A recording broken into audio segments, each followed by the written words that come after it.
Buen día, amigos y amigas. Dios bendiga de una manera muy especial a cada uno que escucha en este día. Como ven, el título para el tema de este día es Apocalipsis 12, el conflicto entre Satanás y el pueblo de Dios. Así es que en este día vamos a continuar con nuestro estudio en el libro de Apocalipsis y nos vamos a centrar en el capítulo 12. Y como hemos dicho siempre, queridos hermanos, hermanas, amigos, que me han acompañado con estos temas y siguen haciéndolo, mi propósito, al igual que el de Dios, es de que tú y yo podamos estar preparados.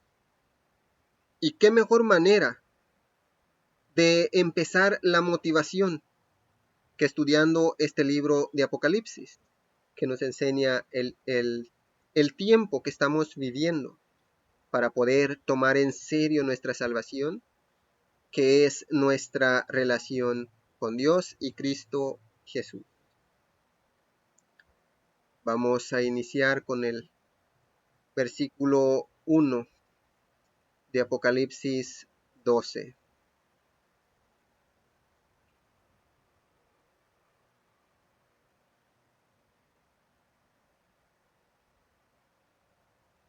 En el versículo 1 de Apocalipsis 12 nos dice así: apareció en el cielo una señal maravillosa, una mujer revestida del sol, con la luna debajo de sus pies, y con una corona de 12 estrellas en la cabeza. Estaba encinta y gritaba por los dolores y angustia del parto. Empieza el Apocalipsis 12 diciendo: apareció en el cielo una señal maravillosa. En esta ocasión y en casi todos estos temas estamos usando la versión bíblica, nueva versión internacional. Así es que pueden conseguir sus Biblias de igual manera y leer juntos conmigo. Dice: apareció en el cielo una señal maravillosa. Y esa señal maravillosa era una mujer vestida del sol, con la luna debajo de sus pies y con una corona de 2 estrellas en su cabeza. Con el capítulo 12 comienza una nueva línea profética que continúa hasta el fin del libro. Esta sección presenta a la iglesia de Dios enfrentándose a los poderes del mal y su sufrimiento y su triunfo final sobre ellos. Apareció en el cielo esta señal maravillosa, que era una mujer vestida del sol. En el Antiguo Testamento, la verdadera iglesia se simboliza algunas veces por medio de una mujer. Ejemplos: Isaías 54, de 5 al 6, y Jeremías 6, 2. Cuando la iglesia apóstata fue comparada con una mujer corrompida, en Jeremías 3, 20 y Ezequiel 23, 24.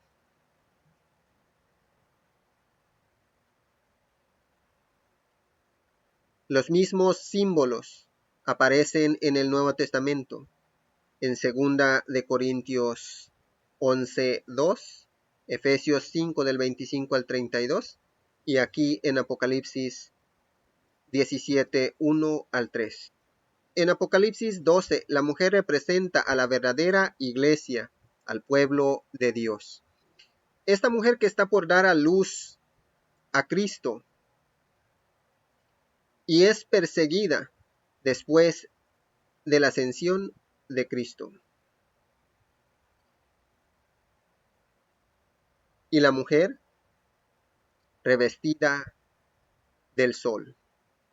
Esta luz puede considerarse como una representación de la iglesia de Dios, especialmente como se revela en el Evangelio Pero la mujer que representa a la iglesia falsa es descrita, por contraste, como ataviada con ropas escandalosas y con una copa llena de abominaciones, en Apocalipsis 17, 4. Y también dice, con la luna debajo de sus pies. Este símbolo es interpretado por muchos comentadores como un símbolo del sistema de ritos y sombras de los tiempos del Antiguo Testamento, los cuales fueron eclipsados por la revelación más plena que llegó por medio de Cristo. La ley ceremonial que fue cumplida en la vida y la muerte de Cristo bien podía ser representada por la luna que brilla con luz que refleja del sol. Y dice que llevaba una corona de 12 estrellas en la cabeza. Una corona de vencedor.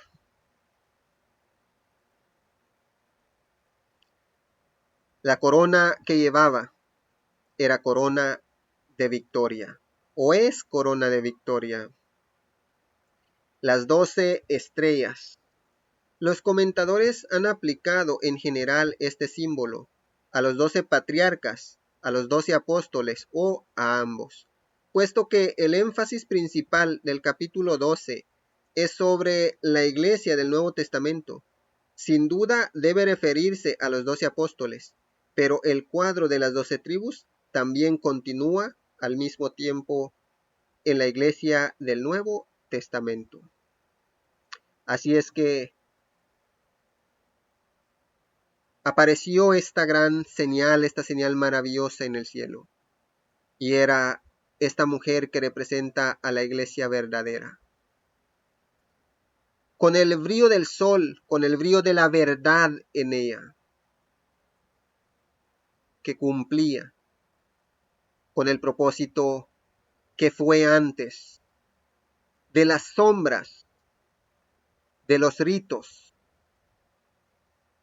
de las ceremonias que se hacían representando a Cristo Jesús hasta el día que llegó en esta tierra y se cumplió todo eso. Dice el versículo 2, estaba encinta y gritaba por los dolores y angustias del parto. Se presenta a la iglesia en el tiempo en que estaba por nacer el Mesías. Algunos ven una referencia a Isaías 7:14. Entonces, en estos primeros dos versículos, habla de lo que fue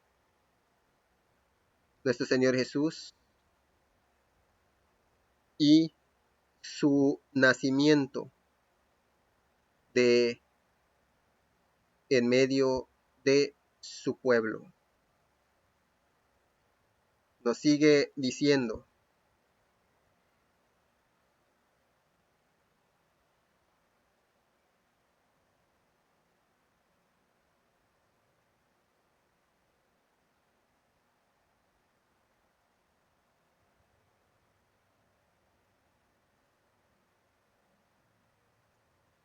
del versículo 3 hasta el 5, y apareció en el cielo otra señal, o sea, no solo fue el de la mujer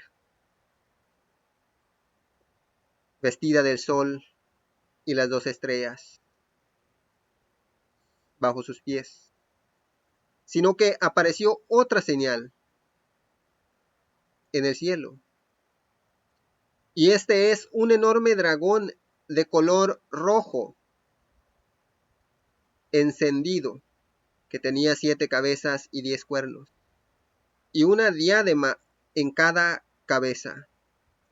Con la cola arrastró la tercera parte de las estrellas del cielo y las arrojó sobre la tierra, cuando la mujer estaba a punto de dar a luz. El dragón se plantó delante de ella para devorar a su hijo tan pronto como naciera. Ella dio a luz un hijo varón, que gobernará a todas las naciones con puño o vara de hierro. Pero su hijo fue arrebatado y llevado hasta Dios, que está en su trono. Entonces apareció otra señal en el cielo. Vemos que entre lo que es este mundo, no puede presentarse a Dios sin presentarse al enemigo que procura el mal del pueblo de Dios. Así es que enseguida aparece la señal, o la segunda señal, que es un enorme dragón de color rojo, rojo encendido. Este símbolo o poder se identifica en el Apocalipsis 12:9, que vamos a estar estudiando más adelante, pues vamos a estudiar todo el capítulo 12. Como la serpiente antigua que se llama Diablo y Satanás. Este símbolo representa a Satanás actuando por medio de la Roma pagana, el poder que gobernaba el mundo cuando Jesús nació. El dragón se describe como de color rojo encendido, probablemente porque en toda su relación con la iglesia de Dios aparece como perseguidor y destructor de ella. Su propósito ha sido el de destruir a los hijos del Altísimo. Pero dice que también este dragón de color rojo encendido tenía 7 cabezas y 10 cuernos. También aparecen 7 cabezas en la bestia que Juan vio surgir del mar en Apocalipsis 13:1 y sobre la bestia bermeja en Apocalipsis 17:3. Sus cabezas o las cabezas del Apocalipsis 17:9-10 se identifican como 7 montes y 7 reyes.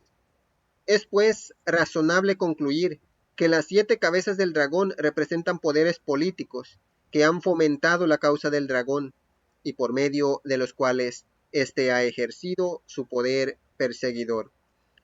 En cuanto a una descripción de la serpiente de 7 cabezas en la mitología antigua, comparando Isaías 27:1, el Talmud también menciona un dragón con 7 cabezas, Kirushin 29b. También tenía 10 cuernos. La bestia de los Apocalipsis 13 y 17 también tenían cada una 10 cuernos. Algunos sostienen que los 10 cuernos del dragón son idénticos a los de las 2 bestias y que los de la segunda bestia, Apocalipsis 17:7, son idénticos a los 10 cuernos de la cuarta bestia de Daniel 7. Otros ven en los 10 cuernos del dragón una designación más general de los poderes políticos menos importantes, por medio de los cuales ha obrado Satanás, en contraste con las 7 cabezas, que pueden considerarse como una representación de los principales poderes políticos. 7 cabezas. Sugiere que el número 10 puede ser un símbolo redondo, como sucede a menudo en otras partes de las Escrituras. Y dice que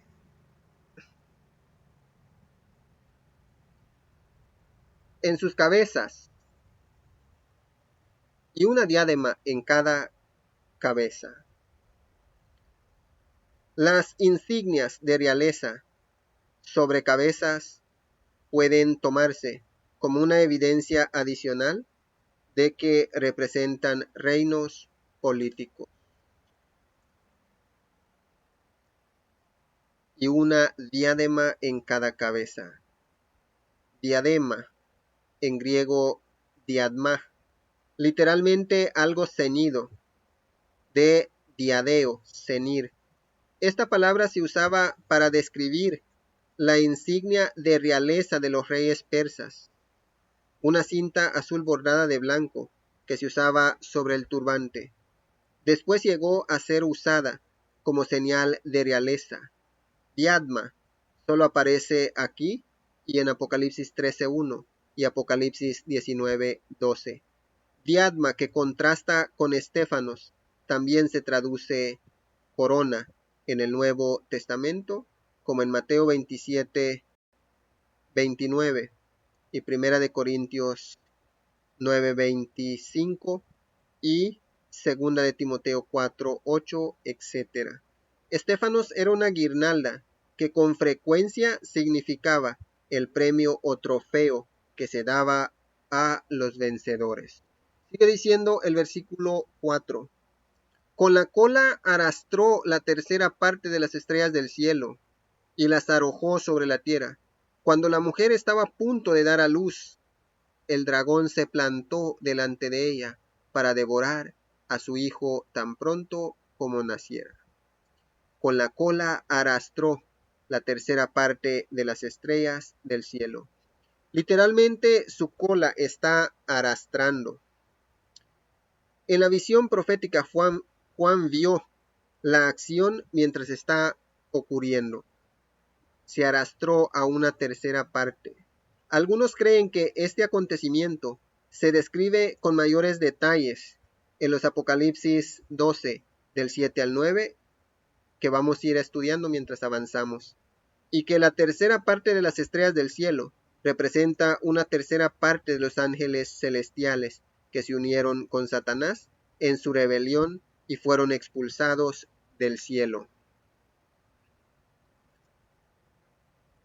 Cuando la mujer estaba a punto de dar a luz, el dragón se plantó delante de ella para devorar a su hijo tan pronto naciera. Una representación de los esfuerzos de Satanás para destruir al niño Jesús. Para apreciar cuán apropiado es este simbolismo, bastaría recordar el proceder de Herodes cuando oyó el mensaje de los magos en Mateo 2:16. Los estudiosos de la Biblia ya lo entenderán. Dice que llegaron 3 hombres a quienes algunas traducciones lo identifican como magos, otros como sabios del oriente. Llegaron buscando al príncipe de los judíos que había nacido para ser rey, para gobernar a su pueblo. Cuando llegaron delante de Herodes, él no lo entendía, pero los magos le abrieron un poco la mente. Tanto que Herodes se preocupó, y en su preocupación con astucia satánica, le dice a los magos o sabios del oriente: apenas que ustedes encuentren a nuestro príncipe, me avisan para que yo vaya a adorarlo. Pero dice la palabra de Dios que tenía en su mente asesinar al niño Jesús. Y no tardó para demostrar que eso era la realidad. Cuando se dio cuenta que pasaba el tiempo y los magos no volvían, porque Dios les había dado un sueño que no volvieran por el mismo lugar, que se fueran por otro camino. Se levantó Herodes con furia satánica para destruir a todos los niños que eran más o menos de la edad del Hijo de Dios, nuestro Salvador Jesús. ¿Qué evidencia más clara que esa? Y años más tarde, la Roma pagana evidentemente se levantó contra el príncipe de los príncipes, como lo llama Daniel en 8:25. O sea, nuestro Señor Jesús fue entregado a los romanos, quienes lo crucificaron. Lo sigue diciendo en el versículo 5. Allá dio a luz un hijo varón. Ella dio a luz un hijo varón, que gobernará a todas las naciones con vara o puño de hierro. Pero su hijo fue arrebatado y llevado hasta Dios, que está en su trono. Literalmente un hijo varón. que regirá a todas las naciones. Una alusión a Salmos 2, 8, 9, claramente aplicable al Mesías. Los judíos reconocían esta aplicación y lo prueba el Talmud Sukkah 52. El ser que aquí se describe se identifica en Apocalipsis 19, 13 al 16 como el Verbo de Dios, Rey de reyes y Señor de señores. La gloria sea para Él y para nuestro Padre Celestial. Fue arrebatado para Dios que está en su trono. Una referencia, fue llevado hasta Dios que está en su trono. Una reverencia a la ascensión de Jesucristo. Para cumplir mejor el propósito de esta profecía, el simbolismo pasa completamente por alto el relato de la vida, obra, sufrimiento, muerte y resurrección de Jesús. Solo se menciona su ascensión. O sea, lo más importante aquí en la profecía es entender que nuestro Señor Jesús ya está ocupando la diestra del Padre, lo que siempre le perteneció. Entonces, a pesar de que Satanás se esforzó demasiado por destruir al Salvador de la raza humana, no pudo lograrlo, y debido a la victoria de Cristo hasta la muerte en la cruz, ahora nosotros somos salvos. Sigue diciendo, y la mujer huyó al desierto, a un lugar que Dios le había preparado, para que ahí la sustentaran durante 1260 días. Se desató entonces una guerra en el cielo. Miguel y sus ángeles combatieron al dragón. Este y sus ángeles, a su vez, les hicieron frente, pero no pudieron vencer, y ya no hubo lugar para ellos en el cielo. Así fue expulsado el gran dragón, aquella serpiente antigua que se llama que se llama Diablo y Satanás, y que engaña al mundo entero. Junto con sus ángeles, fue arrojado a la tierra. Sigue avanzando el desenlace de este conflicto. Y la mujer huyó al desierto, a un lugar que Dios le había preparado.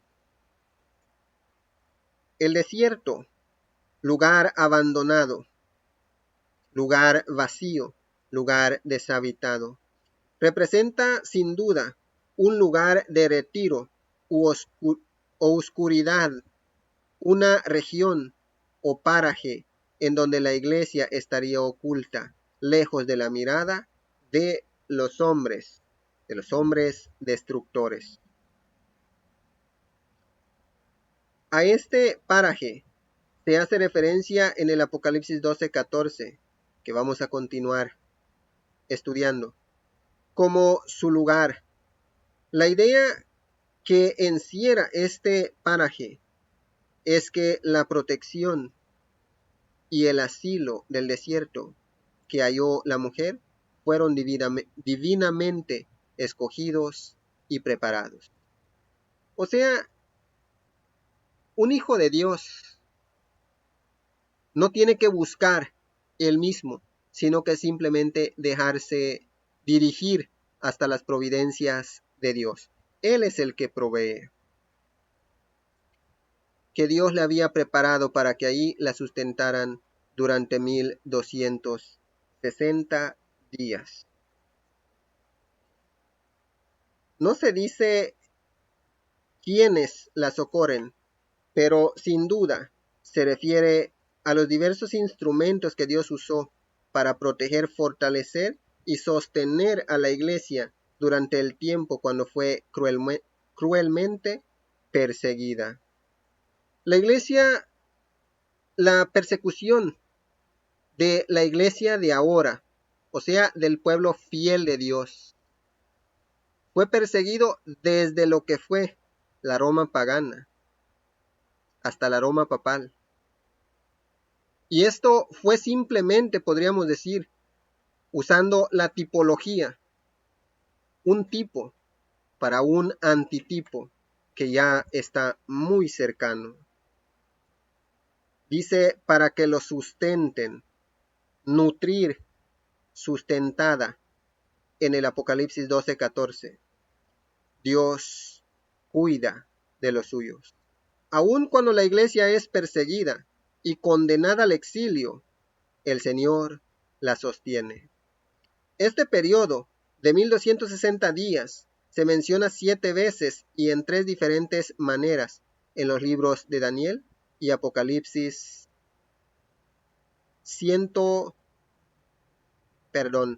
1260 días en Apocalipsis 11:13 y 12:6. 42 meses en Apocalipsis 11:2 y Apocalipsis 13:5. Y 3 y medio tiempos en Daniel 7:25, Daniel 12:7 y Apocalipsis 12:14. Los adventistas del séptimo día creemos que este periodo transcurrió desde 538 después de Cristo hasta 1798.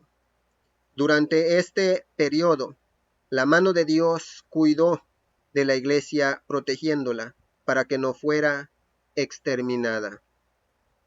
Y hablando de lo que fue este periodo de tiempo, desde 538 hasta 1798, que es el cumplimiento de estos 1260 días, que en profecía vienen siendo 1260 años. Tristemente, la iglesia sufrió persecución. Los castigos eran crueles. Y si eres amigo, amiga, y estás escuchando y no crees lo que estoy hablando, te aconsejo que vayas al Wikipedia o que leas un libro que se llama El conflicto de los siglos y entenderás un poco mejor cómo la iglesia dirigida por el Papa, una iglesia política religiosa, dominó en cumplimiento de esta profecía al pueblo de Dios. Dios permitió que esto sucediera para que el mal se viera a su extremo en Satanás. Y tanto en la creación de Dios en el cielo, sus santos ángeles, como en esta tierra, todos quedemos seguros de lo quien realmente es Satanás. Sigue diciendo en el versículo 7. Se desató entonces una guerra en el cielo. Miguel y sus ángeles combatieron al dragón. Este y sus ángeles, a su vez, les hicieron frente. Juan presenta ahora brevemente la historia del gran conflicto que hubo en el cielo entre Satanás y Cristo desde su origen hasta el momento en que Cristo triunfó en la cruz. Cuando Satanás fue arrojado definitivamente del cielo a la tierra, y el desarrollo de este conflicto en la tierra hasta el tiempo del fin. Y el desarrollo de este conflicto en la tierra hasta el tiempo del fin. Esta breve reseña queda como trasfondo de la extensa descripción del desarrollo del conflicto durante el tiempo del fin, por medio del cual esa lucha finalmente terminará o termina con éxito.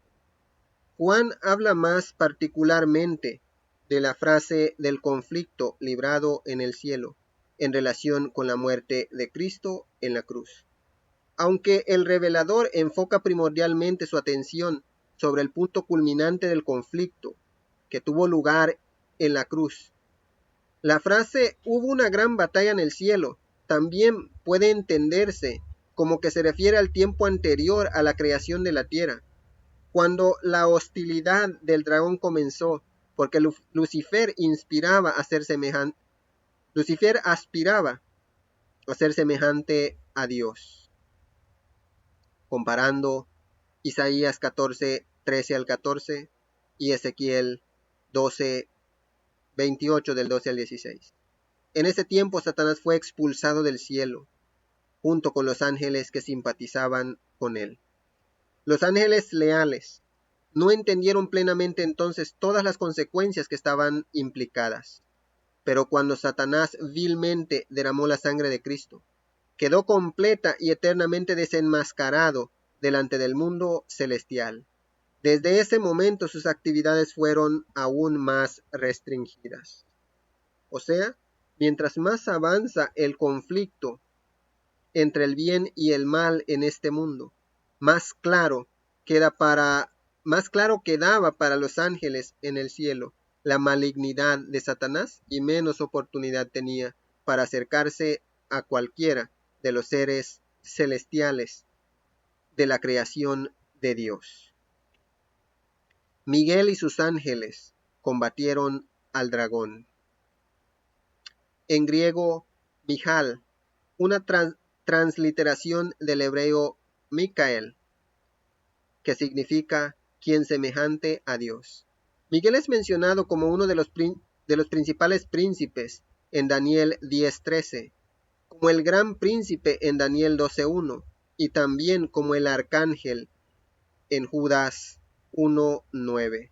La literatura judía describía a Miguel como el más encumbrado de los ángeles, el verdadero representante de Dios, y lo identificaba como el ángel de Jehová, comparando el Talmud Yomá 37 y Midrash Rabbah, comparándolo con Génesis 18:3 y Éxodo 3:2. Según el Midrash Rabbah, comparando Éxodo 12:29. Miguel fue el ángel que vindicó a Israel contra las acusaciones de Satanás. Un examen cuidadoso de las referencias bíblicas a Miguel permite concluir que no es otro sino nuestro bendito Señor y Salvador Jesucristo, comparando Daniel 10:13 y Judas 1:9. Nos sigue diciendo en el versículo 8, pero no pudieron vencer. Satanás jamás podrá vencer a Dios ni a su Hijo, nuestro Señor Jesús. Y si nosotros nos apoyamos en Dios y en nuestro Señor Jesús, a nosotros tampoco Satanás podrá vencer. No pudieron vencer y ya no hubo lugar para ellos en el cielo. O sea, cuando Satanás no puede vencer junto con sus ángeles, se les acaba las oportunidades cerca del cielo. La frase batalla en el cielo puede tener una doble aplicación cuando se describe tanto el conflicto inicial en el cielo entre Lucifer y Dios, como el que comenzó en la tierra entre Satanás y el Cristo encarnado.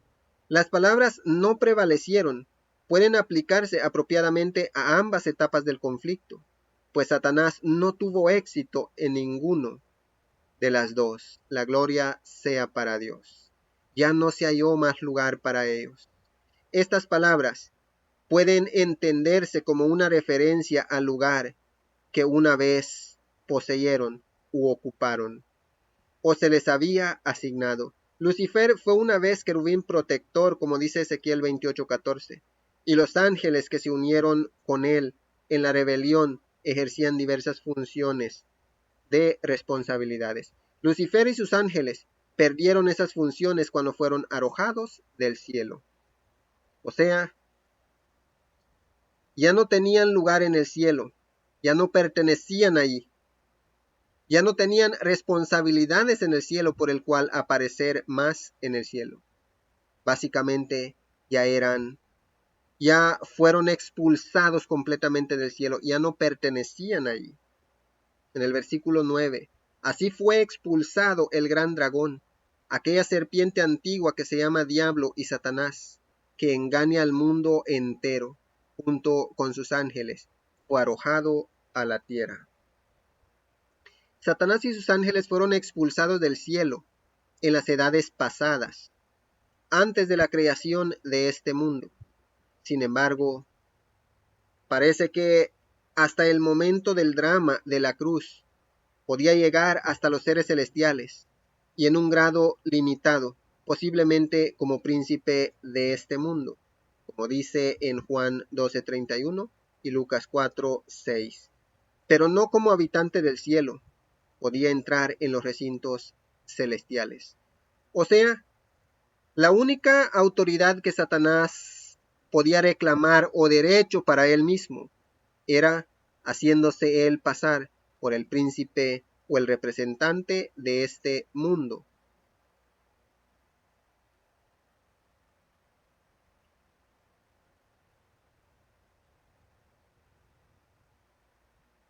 Esta puede ser, sin embargo, la expulsión definitiva que ocurrió en la cruz, como lo declaró nuestro Señor.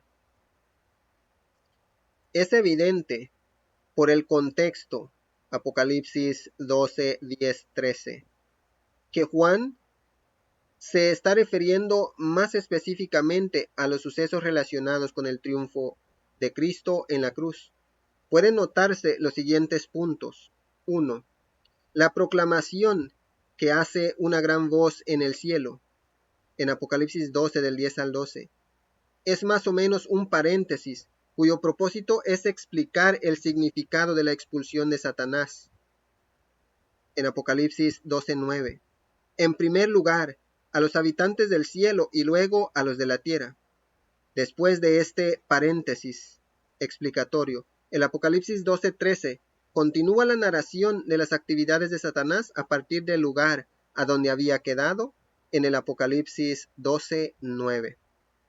Por consiguiente, los Apocalipsis 12 del 10 al 12 constituyen principalmente una declaración relativa al estado del plan de salvación en el momento en que Satanás fue arrojado a la tierra. 2. La primera declaración de la gran voz consiste en una serie de hechos relacionados con el triunfo de Cristo en la cruz sobre Satanás. Se aseguró el plan de la salvación, se dio poder para resistir los engaños de Satanás, se aseguró el reino de Cristo y fue afirmado su poder. Literalmente, y fue confirmado su poder, literalmente autoridad, de ser el Salvador del hombre, el sumo sacerdote y rey. 3. Dice la razón que se da en Apocalipsis 12:10 para esta cuádruple victoria es muy específica, que ha sido lanzado fuera el acusador de nuestros hermanos, lo cual relaciona claramente lo que se ha hecho con la expulsión del Apocalipsis 12:9. En el tiempo de la expulsión de los Apocalipsis 12 del 9 al 10, Apocalipsis 12:13, el acusador de nuestros hermanos ya los había estado acusando activamente delante de nuestro Dios día y noche. Es obvio que esta caída ocurrió después de que Satanás había estado acusando durante cierto tiempo a los hermanos. Por lo tanto, según parece, esta no puede ser la expulsión original de Satanás, la cual fue, por supuesto, antes de la creación de la tierra y de Adán y Eva. El Apocalipsis 12:11 declara especialmente que fue la sangre del Cordero, la muerte de Cristo en la cruz, la que había hecho posible la victoria sobre el acusador de nuestros hermanos. O sea, con la muerte de nuestro Señor Jesús en la cruz, se le acabaron completamente las oportunidades a Satanás. Veámoslo de esta manera. Satanás fue expulsado primero del cielo, porque se rebeló contra Dios. Ya no había lugar para él. Ya no había ninguna función para él ni para sus ángeles en el cielo. Ellos ya no podían permanecer ahí. Pero cuando lo comparamos Con la muerte de nuestro Señor Jesús, Satanás ni siquiera tenía derecho o tiene de presentarse como representante de esta tierra, pues lo que él había ganado con engaños, nuestro Señor Jesús lo había recuperado con su humildad y muerte en la cruz. Entonces, Satanás ya no tenía lugar, ni como, ni como funcionario del cielo, ni como representante de la tierra, de perdido por la vida de cada uno de los que no solo aceptamos a nuestro Señor Jesús como nuestro Salvador, sino que somos fieles, vivimos en obediencia a Dios y a nuestro Señor Jesús.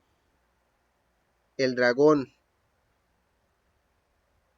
o serpiente antigua, una referencia a la serpiente que engañó a Eva. Antigua, viejo.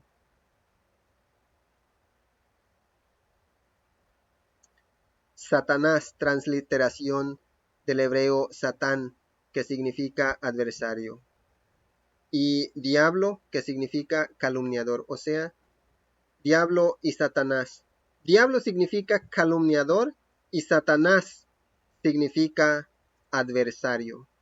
Por eso cuando se usan los nombres, se usa conforme al contexto de lo que está sucediendo. Si se trata de calumniar, se dice diablo, o sea, diablo significa calumniador y Satanás significa adversario, o sea, cuando se trata de persecución, se puede mencionar como Satanás, que es adversario o perseguidor o destructor de los que obedecen a Dios.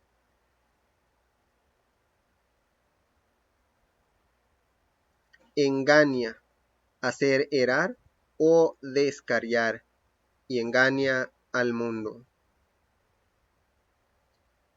Y que engaña al mundo entero, junto con sus ángeles, fue arrojado a la tierra. El conflicto en el cielo comenzó debido a los planes para la creación del hombre. Cuando la tierra fue creada y entregada a Adán, Satanás se esforzó por hacer que cayera el hombre que acababa de ser creado. Cuando consiguió que Adán y Eva cayeran, reclamó la posesión de la tierra como suya. Pero no limitó sus esfuerzos a esta tierra, sino que también tentó a los habitantes de otros mundos, o sea, a los mismos ángeles que no habían caído. No será sino hasta la segunda venida de Cristo, cuando Satanás será completamente confinado a esta tierra durante 1000 años, como lo dice Apocalipsis 20:3. Así es que Satanás perdió completamente la batalla. O sea, Satanás ya está vencido, como dijo nuestro Señor Jesús. Él ha vencido, por lo tanto, nos invita a nosotros a confiar en Él, porque el enemigo de los hijos de Dios básicamente está destruido, ya está derrotado. Nos sigue diciendo el versículo 10 al 12. Luego oí en el cielo un gran clamor. Han llegado ya la salvación y el poder y el reino de nuestro Dios. Ha llegado ya la autoridad de su Cristo. Porque ha sido expulsado el acusador de nuestros hermanos, el que los acusaba día y noche delante de nuestro Dios. Ellos lo han vencido por medio de la sangre del Cordero y por el mensaje del cual dieron testimonio. No valoraron tanto su vida como para evitar la muerte. Por eso, alégrense cielos, ustedes que los habitan, pero ay de la tierra y del mar. El diablo, lleno de furor, ha descendido a ustedes, porque sabe que le queda poco tiempo. Entonces Satanás no se da por vencido nunca, y por eso debemos estar atentos. Luego oyó el profeta en el cielo un gran clamor o una gran voz. hay gran regocijo en las cortes celestiales por la expulsión de Satanás y de su hueste. El punto crucial de la historia es la cruz. Los habitantes del cielo bien podían regocijarse porque ahora estaba asegurada la destrucción de Satanás. Ya antes había sido así en el plan de Dios, pero ahora los seres celestiales se unían al canto porque habían visto revelada en el Calvario la malignidad de Satanás contra Cristo. O sea, desde que Satanás se rebeló contra Dios y se le dio la oportunidad que se arrepintiera como a todo ser humano o a toda la creación de Dios, especialmente en este mundo, que es el único que cayó en pecado. Se le dio la oportunidad y él se negó a dejar su rebelión. Satanás ya estaba condenado. Y su condena de él era que iba a ser destruido completamente. Pero Dios es un juez justo. Antes Satanás tenía que dar motivo. Y un motivo que todo lo que es el cielo, podríamos decir, la habitación de Dios, los ángeles, conocieran. O sea, Dios tenía que permitir que la malignidad de Satanás lo conozcan todos. Así ninguno tendría ninguna duda que realmente Dios es amor, pero tiene que acabar con lo que corrompe a su creación. La salvación, liberación, que es también victoria.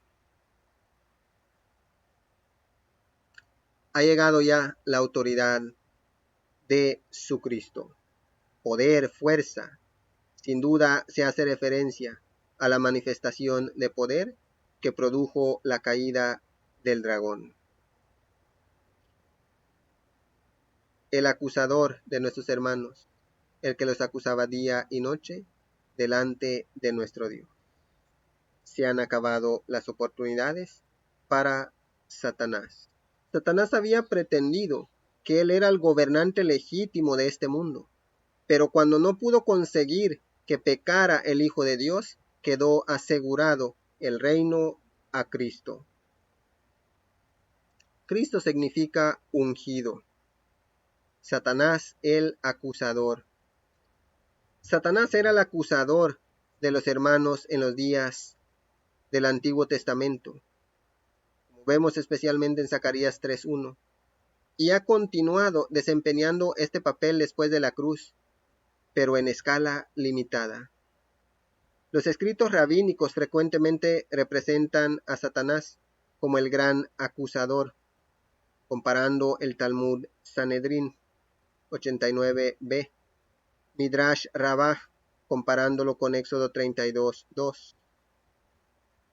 Los acusaba día y noche, o sea, nunca cesaba de acusar al pueblo de Dios, siempre que tenía la oportunidad, hasta en el más mínimo detalle, ahí estaba acusando. Ellos lo han vencido por medio de la sangre del Cordero y por el mensaje del cual dieron testimonio. No valoraron tanto su vida como para evitar la muerte. Escuchemos bien esto. Dice, ellos lo han vencido por medio de la sangre del Cordero. Esto es uno. Y, o sea, algo más. Y es el mensaje del cual dieron testimonio. La mente del profeta está absorta en la contemplación de los que han sido acusados por el instigador del mal. Piensa en cuanto han sufrido y en las indignidades a los cuales han sido expuestos. Recuerda cómo vencieron a pesar de las dificultades, no por sus propias fuerzas, sino por medio de la sangre del Cordero. Por medio de la sangre del Cordero, o en virtud de la sangre, debido a la sangre, los santos vencieron a causa de la victoria de Cristo. O sea, en Cristo todos somos vencedores. Y del testimonio, es decir, su testimonio personal respecto a Jesús y el Evangelio. Menospreciaron sus vidas. ¡Qué felicidad! Prefirieron morir antes que desobedecer a Dios.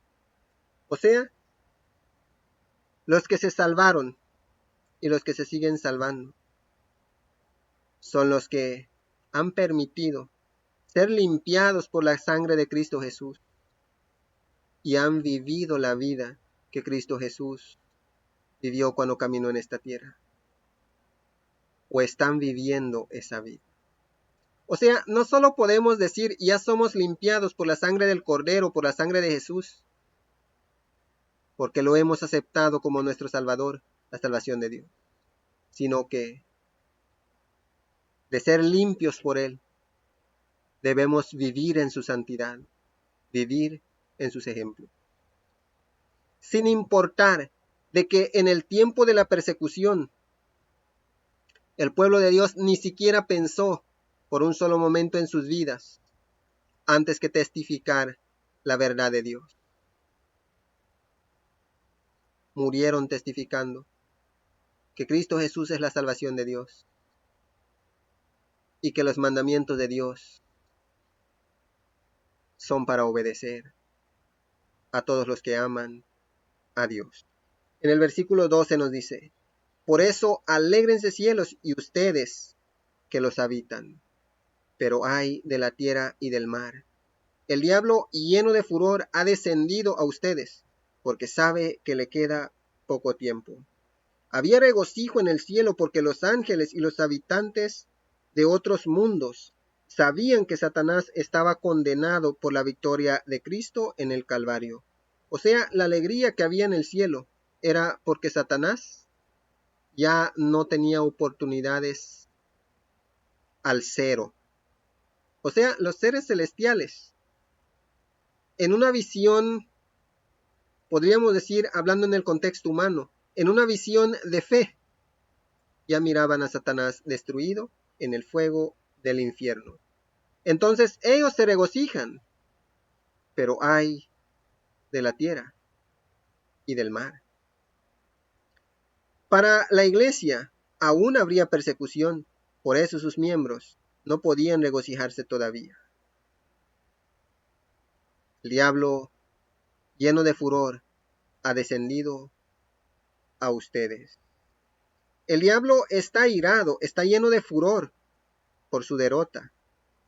En vez de sentir remordimiento y pesar por el mal, se sumerge cada vez más profundamente en la iniquidad. Sigue adelante con su malignidad intensificada y renovada en sus esfuerzos por perseguir a la iglesia de Dios. Y dice que lo hace porque le queda poco tiempo.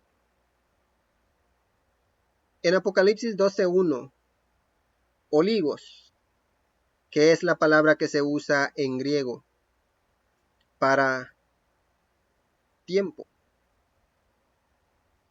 Oligos define el periodo desde la expulsión de Satanás cuando Cristo fue desde la expulsión de Satanás. En Apocalipsis 12:1, oligos define el periodo desde la expulsión de Satanás hasta cuando Cristo fue crucificado, hasta el fin de la tiranía de Satanás sobre los habitantes de la tierra.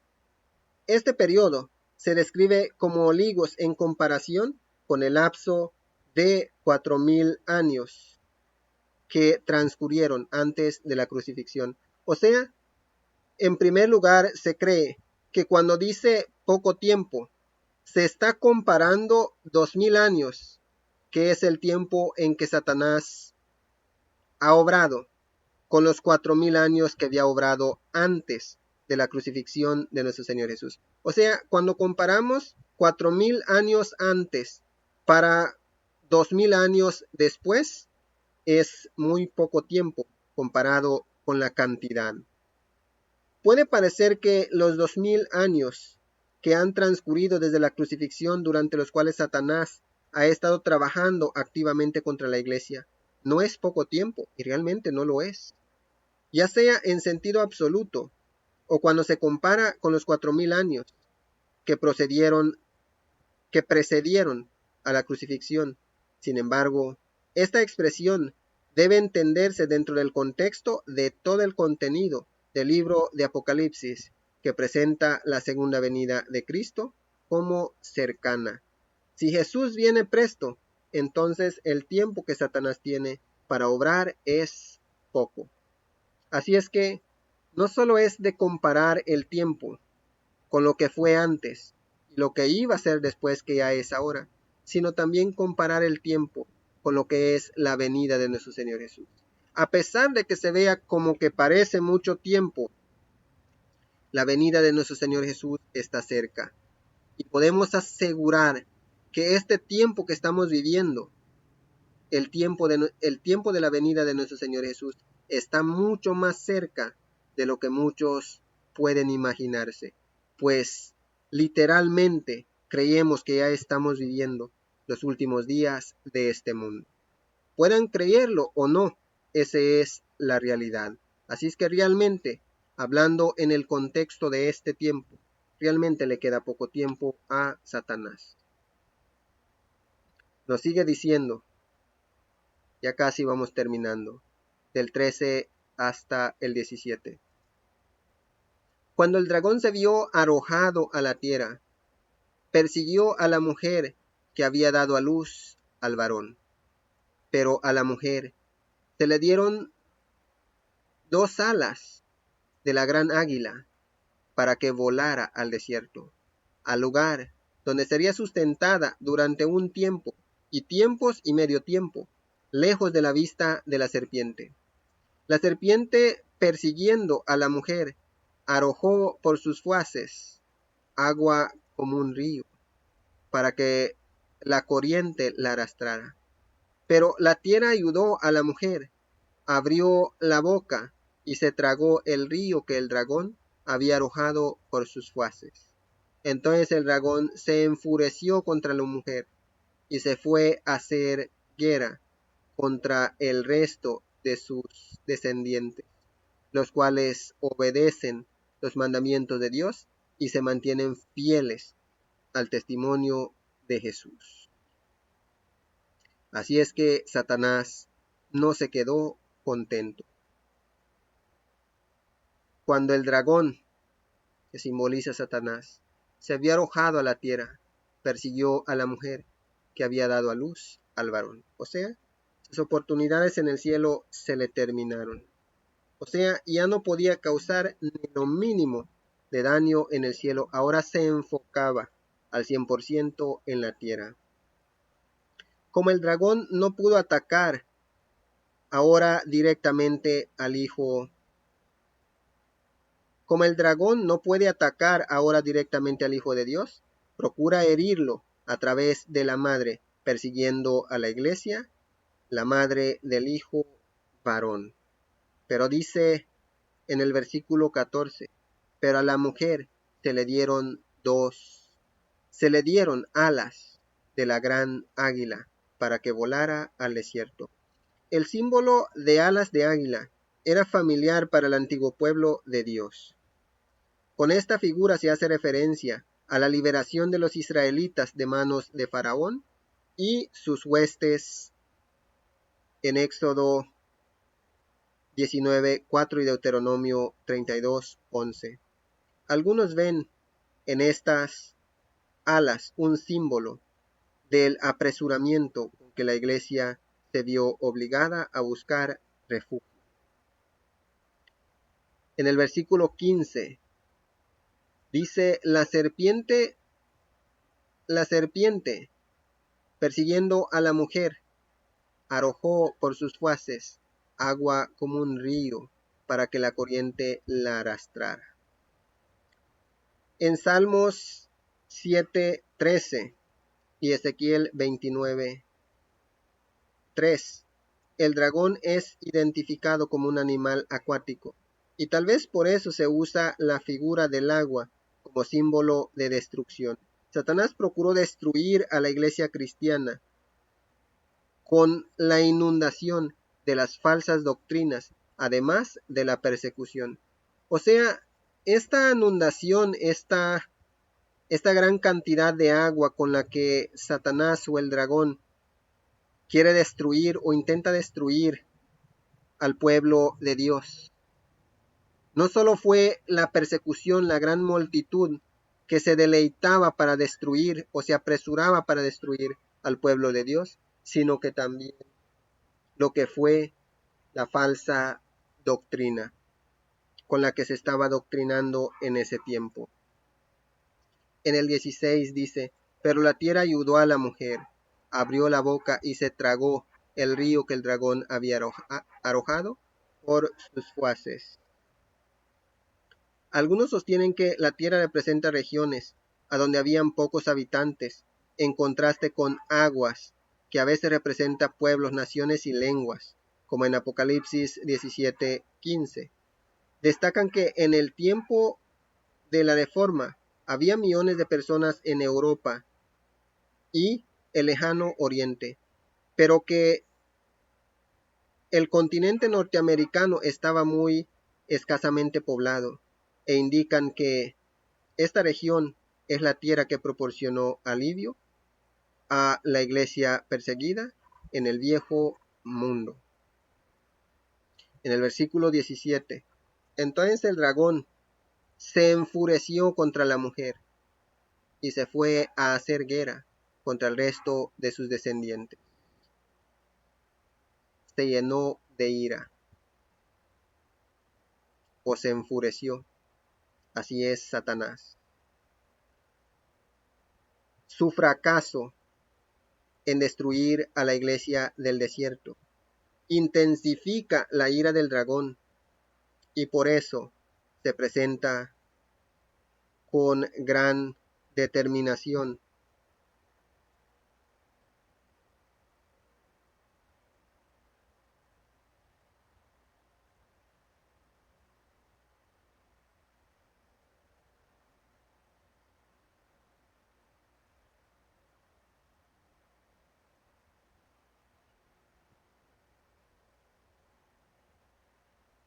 Con gran determinación para hacer guerra contra el pueblo de Dios, especialmente contra el resto de la descendencia de ella. Hace guerra. Es sin duda un intenso esfuerzo por destruir a la iglesia cristiana. Su empeño supremo es ahora. O sea, ahora es cuando más esfuerzo hace Satanás por destruir a la iglesia de Dios, porque ahora sí, realmente le queda poco tiempo. Y ahora es cuando más esfuerzo hace. Por eso siempre aconsejo, si el mensaje de salvación ha llegado a ti, por favor no lo desprecies, porque Satanás procurará destruirte más rápido a ti. Porque lo que le interesa a él es de que no haya oportunidad para que ninguna persona más se salve. Pero el propósito de Dios es que tú, amigo, amiga que estás escuchando, sí puedas salvarte. Y dice, y se fue a hacer guerra contra el resto de sus descendientes. O sea, en ese tiempo, en el periodo de tiempo de la persecución de los 1260 días, años proféticos, no triunfó. Y no se conformó, sino que se llenó de ira y se fue a hacer guerra contra el resto de los descendientes de la mujer. O sea, los que de igual manera obedecen a Dios. Porque estos descendientes de la mujer son los que obedecen los mandamientos de Dios y se mantienen fieles al testimonio de Jesús. El hecho de que el remanente sea identificado de esta manera indica que los mandamientos de Dios es especialmente una pugna en esta lucha entre el dragón y la iglesia. O sea, los mandamientos de Dios son esenciales en el pueblo de Dios. Así es que todo aquel que diga, especialmente del cuarto mandamiento, que es acuérdate del día sábado para santificarlo, esto ya no es válido, deja mucho que pensar. Porque los descendientes de esa mujer, los que dan continuidad o forman parte del pueblo de Dios, son los que obedecen los mandamientos de Dios y se mantienen fieles al testimonio de Jesús. Ya vamos terminando. En el texto griego, esta frase puede entenderse como testimonio que los cristianos dan respecto a Jesús, o como el testimonio que se originó con Jesús y es revelado a su iglesia por medio de los profetas. Una comparación con el Apocalipsis 19:10 claramente favorece la segunda interpretación. El testimonio de Jesucristo se define como el espíritu de la profecía, lo que significa que Jesús da testimonio o seguridad a la iglesia por medio de las profecías. La estrecha relación entre el testimonio de Jesús y la profecía se demuestra además al hacer una comparación entre los Apocalipsis 9:10 y Apocalipsis 22:9. En el Apocalipsis 19:10, el ángel se identifica como un siervo contigo y con tus hermanos que tienen el testimonio de Jesús. Y en el Apocalipsis 22:9, como siervo contigo y con tus hermanos los profetas. Según la razonable conclusión que estas dos expresiones del ángel son paralelas, entonces los que tienen el testimonio de Jesús pueden ser identificados con los profetas, puesto que la obra divina de los profetas es llevar los mensajes de Jesús al pueblo. La interpretación de que el testimonio de Jesús se refiere al testimonio que él tiene para la iglesia queda firmemente apoyada. Los adventistas del séptimo día interpretamos el pasaje de este modo y creemos que el resto o remanente se distinguirá por la manifestación del don de profecía en medio de ellos. Creemos que el testimonio de Jesucristo es el testimonio de Jesús entre nosotros mediante el don profético. De esta manera concluimos con este capítulo 12. Querido amigo, querida amiga que has escuchado en este día, medita en lo que ya hemos estudiado en la palabra de Dios. En este capítulo 12 podemos darnos cuenta de que realmente llevamos una gran responsabilidad sobre nosotros. En este capítulo 12 comienza una nueva línea profética que continúa hasta el fin del libro. Y esta línea profética se ha iniciado. Ha avanzado demasiado, que poco falta para cumplirse. No dejes de acompañarme en el próximo tema, que será el capítulo 13, porque allí habrá mucho más información en lo que es el tiempo en el que estamos viviendo.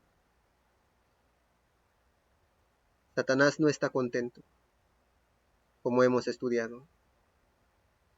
Su propósito fue desde el principio destruir primero en el cielo a los ángeles, luego en esta tierra a los seres humanos. Dios nunca se lo permite. Cuando nació nuestro Señor Jesús, que es la salvación de los hombres, Satanás se esforzó por destruirlo, porque Él nos odia. Nos odia porque somos creación de Dios.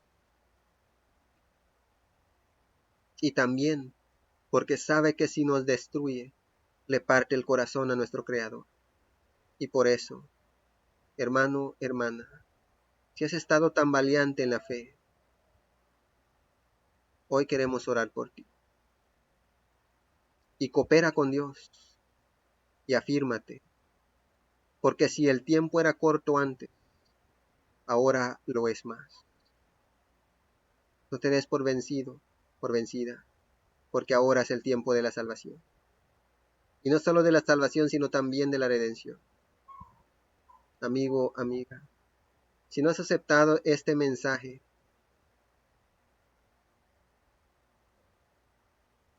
o el Evangelio de salvación, no has aceptado a Cristo Jesús en tu corazón, hoy es el día de la salvación para ti. Hoy es el día que puedes iniciar una eternidad con Dios. Es verdad que aquí tal vez habrá una pausa para tu vida, pero serás dichoso, dichosa si hoy quieres aceptar la salvación que Dios te ofrece. Espero en Dios que este mensaje sea de bendición para la vida de cada uno que ha escuchado en este día. Que el amor, la gracia, la paz, la misericordia y toda bondad de parte de nuestro Padre Dios, el Todopoderoso, sea con cada uno que ha escuchado en este día, en el nombre de nuestro Señor Jesús. Les deseamos un feliz día y gracias por su tiempo.